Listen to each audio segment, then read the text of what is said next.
Moje jméno je Jolanda. Řeknu vám na vaše otázky. Můžete položit jenom jednu a odpovím vám jenom 3. Dobre.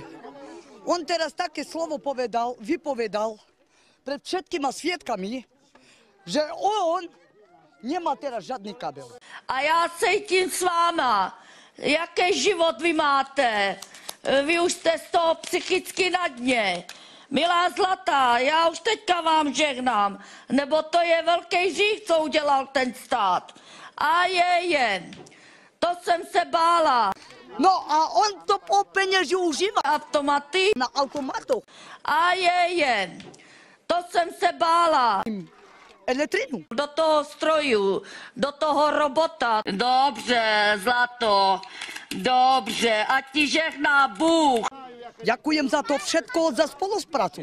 Nepřepínejte kanela.